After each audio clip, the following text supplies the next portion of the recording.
Hello good morning बच्चों, welcome back in another maths classes. बेटा मैं आपको इस वीडियो में एनसीईआरटी क्लास 11th मैथ्स इसका चैप्टर नंबर फर्स्ट स्टार्ट किया हुआ है सेट्स।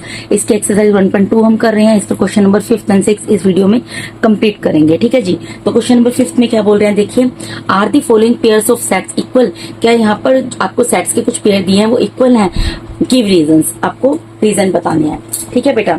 तो देखिए यहाँ पर सेट ए दिया है। सेट ए के अंदर एलिमेंट्स हमें दिए हैं। सेट ए के अंदर एलिमेंट दिए 2 और 3। ठीक है, ये तो हमें दिया हुआ है रोस्टर फॉर्म में। ठीक है, लेकिन सेट बी जो हमें सेट बिल्डर फॉर्म में दिया हुआ है, क्या दिया हुआ है? X such that X is a solution of X square plus 5x plus 6 is equal to 0। ठीक है, तो पहले तो हमें इसको क्या करना पड़ेगा, सेट बिल्डर फॉर्म से किसमें चेंज करना पड़ेगा बेटा? यहाँ बी काट देती हूँ। सेट बिल्डर फॉर्म से हमें इसको नॉर्मल जो है रोस्टर फॉर्म में चेंज करना पड़ेगा। ठीक है, तो अगर मैं चलो बी लिख ही देती हूँ, बी लिख देती हूँ इक्वल्स टू में। अब मैं इसको यहाँ पर क्या करना पड़ेगा, मुझे x square plus 5x plus 6 दिया ना इक्वल्स टू 0, इसको सोल्व करना पड़ेगा। ठीक है, अब मैं इसको सोल्व करती हूँ यहाँ पर। ठीक है बेटा, अब आप यहाँ पर देख सकते हैं क्वाड्रेटिक इक्वेशन है। क्वाड्रेटिक इक्वेशन को कैसे सोल्व करते हैं बेटा, मैंने आपको बताया हुआ है। देखो यहाँ पर हम क्या लिखेंगे, here a is equals to a क्या होगा, जो एक्स स्क्वायर का कोफिशिएंट है बेटा। देखिए 11th में इतनी चीज आपको पता होंगी। b is equals to 5 and c is equals to 6। ठीक है, a b c की वैल्यू लिखती। ठीक है, उसके बाद क्या करना होता है, हमें a को c से मल्टीप्लाई करना होता है, यानी कि 1 को हम 6 से मल्टीप्लाई करेंगे, 6 आ गया, और b इज इक्वल्स टू 5। यानी कि हमें ऐसे दो नंबर चाहिए जिनको आपस में मल्टीप्लाई करके तो 6 आए और इन दो नंबर को आपस में प्लस या माइनस करके 5 आए। ठीक है, तो ऐसे नंबर कौन से हैं? ऐसे नंबर 3 और 2 है बेटा। 3 और 2 को अगर हम मल्टीप्लाई करते हैं तो 6 आएगा, और आपस में अगर दोनों को प्लस कर देते 5 आएगा। इतनी चीज आपको पता होंगी बेटा, इसलिए मैं इसको ज्यादा डिटेल में नहीं बता रही हूँ। तो क्या आ जाएगा यहाँ पर, 3x plus 5x plus 6 is equal to 0। ठीक है, अब क्या करना होता है, तो इसके बाद क्या करना होता है, पहली दो टर्म्स में से कॉमन लेना होता है, लास्ट के दो टर्म में से कॉमन लेना होता है। इनमें से क्या कॉमन आएगा, x कॉमन आएगा, क्या बचेगा अंदर, x प्लस 3। ठीक है, इनमें से क्या कॉमन आएगा, 2 कॉमन आएगा, यहाँ पर क्या बचेगा, x plus 3 is equal to 0। अब ये जो सेम ब्रैकेट है इसको 1 टाइम उतार देते हैं, आपको पता होगा x प्लस 2 है, जो भी बची हुई टर्म्स है उनको एक ब्रैकेट में उतार देते हैं, इक्वल टू 0। अब मैं यहाँ पर क्या कर सकती हूँ बेटा, यहाँ पर मैं एक बार x प्लस 3 को इक्वल टू 0 लिख सकती हूँ, और यहाँ पर मैं एक बार x प्लस 2 को भी इक्वल टू 0 लिख सकती हूँ। जब मैंने x प्लस 3 को इक्वल टू 0 लिखा तो यहाँ पर x की वैल्यू क्या निकल गई, -3, और x की वैल्यू -3 आ गई, और यहाँ पर x प्लस 2 को इक्वल टू 0 रखा तो x की वैल्यू यहाँ पर क्या आ गई, -2 आ गई। ठीक है, तो मुझे यहाँ पर दो वैल्यूज मिल गई, x की एक -3 मिल गई, एक -2 मिल गई। यानी कि सेट b को जब मैं रोस्टर फॉर्म में लिखूंगी तो इसके एलिमेंट्स मुझे क्या मिले हैं, -3 एंड -2। और यहाँ पर मैं आपको लिखकर दिखा देती हूँ, जो सेट ए है उसके एलिमेंट मुझे क्या दिए हैं, 2 और 3। तो आप खुद ही कंपेयर कर लो। पहली चीज तो इक्वल होने के लिए क्या होता है कि नंबर ऑफ एलिमेंट्स इक्वल होने चाहिए दोनों सेट्स में, जिन भी सेट्स को आप कंपेयर कर रहे हैं कि वो इक्वल है कि नहीं है। ठीक है, तो नंबर ऑफ एलिमेंट्स तो 2 है, यहाँ पर भी 2 एलिमेंट्स है, यहाँ पर भी 2 एलिमेंट्स है, इसलिए यहाँ से तो ये दोनों सेम है। लेकिन number of elements should be same, number of elements same होने चाहिए। यहाँ पर 2 और 3 पॉजिटिव है और यहाँ पर 2 और 3 दोनों नेगेटिव है, इसलिए इस वजह से यहाँ पर जो है ये दोनों सेट जो है इक्वल नहीं होंगे। ठीक है जी, तो मैं यहाँ पर लिख देती हूँ, therefore A is not equals to B, या फिर बोल दीजिए set A is not equals to set B। अब इसके अंदर भी आपको 2 सेट दे दिए और दोनों ही सेट को सेट बिल्डर फॉर्म में लिखा हुआ है। पहले सबसे तो आपको इनको लिखना पड़ेगा रोस्टर फॉर्म में, ठीक है, ये टेबुलर फॉर्म में, तब आप इसको कंपेयर कर सकते हो और बता सकते हो कि इक्वल है कि नहीं है। ठीक है जी, सेट ए में क्या दिया है, X such that X is a letter in the word follow. X कोई एक ऐसा लेटर है जो कि वर्ड फॉलो में से है। ठीक है, और सेट बी में क्या दिया, Y such that Y is a letter in the word wolf. Y एक लेटर है वर्ड वोल्फ में से। ठीक है, तो पहले मैं इसको चेंज करती हूँ, a इज इक्वल टू, बेटा देखो जब हम इसको सेट बिल्डर फॉर्म से रोस्टर फॉर्म में लिखेंगे तो क्या करना होता है, एक तो जो भी एलिमेंट होता है उसके हर एक एलिमेंट के बीच में एक कोमा आता है, और दूसरी चीज कोई भी एलिमेंट रिपीट नहीं होता। ठीक है, तो पहला एलिमेंट यहाँ पर क्या लेंगे, f ले लिया फॉलो का, ठीक है, कोमा लगाया, फिर o ले लिया फॉलो का, कोमा लगाया, फिर l ले लिया फॉलो का, कोमा लगाया। अब देखो ये l दोबारा आ रहा है, इसको नहीं लेंगे, o दोबारा आ रहा है, इसको नहीं लेंगे, क्या बच गया, w, वो हम ले लेंगे। ठीक है, ये मैंने सेट ए को लिख दिया, सेट बी को भी लिख देती हूँ, अब ये मैंने सेट ए को लिख दिया रोस्टर फॉर्म में, अब मैं सेट बी को भी रोस्टर फॉर्म में लिख देती हूँ। यहाँ पे वोल्फ की बात हो रही है तो वोल्फ का W आ जाएगा, ठीक है, O भी आ जाएगा, L भी आ जाएगा, F भी आ जाएगा। क्यों आ जाएगा बेटा, सब में कोमा आ जाएगा, क्योंकि ये जो एलिमेंट्स दिए हैं ना ये सारे एक दूसरे से अलग हैं। ठीक है जी। अब आप कंपेयर कर सकते हो सेट ए और सेट बी को। आप कंपेयर करो, देखो यहाँ पर सेट ए के अंदर एफ है। पहली बात है नंबर ऑफ एलिमेंट्स काउंट करो। यहाँ पर सेट ए में कितने एलिमेंट्स है, 1 2 3 4। सेट बी में कितने एलिमेंट्स है, 1 2 3 4। नंबर ऑफ एलिमेंट्स सेम है। उसके बाद सेट ए के अंदर देखो एफ एलिमेंट है, क्या सेट बी में एफ है, हाँ है। सेट ए का एलिमेंट ओ जो है क्या वो सेट बी में है, हाँ है। सेट ए का एलिमेंट एल जो है वो क्या सेट बी में है, हाँ है। सेट ए का एलिमेंट जो डब्ल्यू है वो सेट बी में है, हाँ है। ठीक है, क्योंकि एलिमेंट्स सेम है और नंबर ऑफ एलिमेंट्स भी सेम है, तो हम लिख देंगे देयरफॉर सेट ए जो है वो इक्वल है सेट बी के। ठीक है जी। इस तरीके से आप ये जब क्लियर करेंगे, बेटा स्टेटमेंट भी मत लिखना। आप अगर इस तरीके से इसको करके दिखा रहे हो, जैसे इससे पहले वाला पार्ट भी है, उसमें भी स्टेटमेंट लिखने की जरूरत नहीं, क्योंकि जब आप सब कुछ करके ही दिखा रहे हैं तो अंडरस्टूड है कि ये सेट क्यों इक्वल है, क्यों इक्वल नहीं है। ठीक है जी। तो इसके साथ ही 5th क्वेश्चन कंप्लीट होता है। अब मूव करते हैं इसके क्वेश्चन नंबर 6 के ऊपर, जो कि इस एक्सरसाइज का लास्ट क्वेश्चन है। देखो बेटा क्वेश्चन नंबर 6 में क्या बोल रहा है, from the sets given below, ये जो सेट्स दिए हैं आपको, सेलेक्ट इक्वल सेट्स, इनमें से आपको इक्वल सेट सेलेक्ट करने हैं। तो इक्वल सेट सेलेक्ट करने का मतलब है सब सेट को कंपेयर करना। देखो बेटा थोड़ा सा वैसे तो आपको देखकर ही पता लग जाएगा, ठीक है, क्योंकि मैं यहाँ पर समझा रही हूँ इसलिए मुझे पूरा समझाना पड़ेगा, लेकिन मैं आपको यहाँ पर देखते ही बता सकती हूँ कि यहाँ पे सेट ई जो है सेट जी के इक्वल है।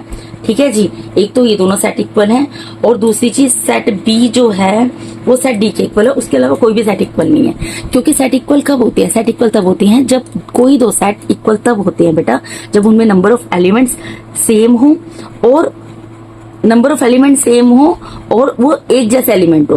ठीक है जी। एक तो नंबर की बात होगी, काउंटिंग की बात होगी, जैसे सपोज एक सेट के अंदर 4 एलिमेंट है, दूसरे सेट में 4 का एलिमेंट है। ठीक है, अब मैंने ये बात नहीं की कि वो कौन कौन से हैं, और दूसरी बात होती है कि वो सेम होने चाहिए। अगर एक सेट में जो 1 2 3 4 है तो दूसरे सेट में भी 1 2 3 4 होगा, तभी वो दोनों सेट सेम होंगे। ठीक है जी। तो आप यहाँ पर देखो, मैं पूरा एक्सप्लेन करूंगी आपको। सेट ए के अंदर 2 है, 4 है, 8 है, 12 है, क्या सेट बी में ये एलिमेंट सेम है, नहीं है। नंबर ऑफ एलिमेंट्स तो सेम है, 1 2 3 4, सेट बी में 1 2 3 4 है। तो इस बेस पर सेट ए जो सेट बी के इक्वल नहीं है, मैं साथ साथ यहाँ पर लिखती जाऊंगी, set A is not equal to set B.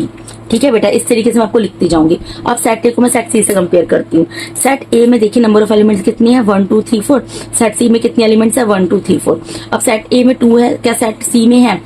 अगर बेटा एक भी एलिमेंट मैच नहीं करता ना, अगर कोई एक भी एलिमेंट मैच नहीं करता, इसका मतलब वो सेट इक्वल नहीं होंगे, क्योंकि सेट ए का पहला एलिमेंट ही सेट सी में नहीं है।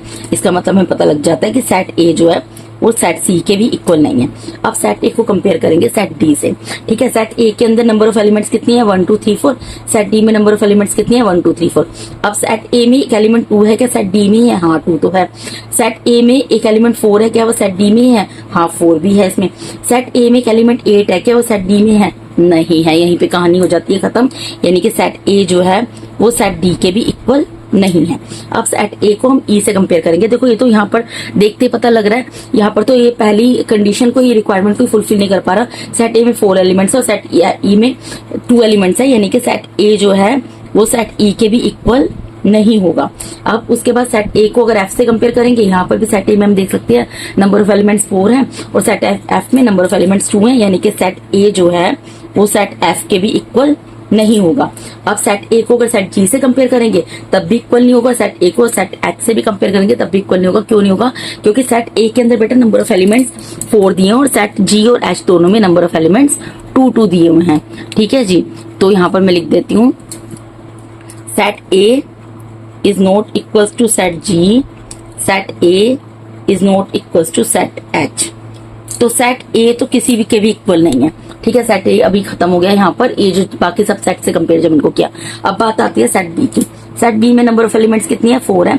सेट बी को अब एक ही कहानी खत्म हो गई, ए को आप नहीं देखोगे, अब सेट बी को देखोगे। सेट बी में कितने, क्योंकि मैंने सेट ए को देखो सेट बी से भी कंपेयर कर लिया, सेट सी से भी, सेट डी से भी, सेट ई से भी, सेट एफ से भी, सेट जी से भी, सेट एच से भी, यानी कि जितने भी सेट दिए थे सब सेट से मैंने सेट ए को कंपेयर कर लिया।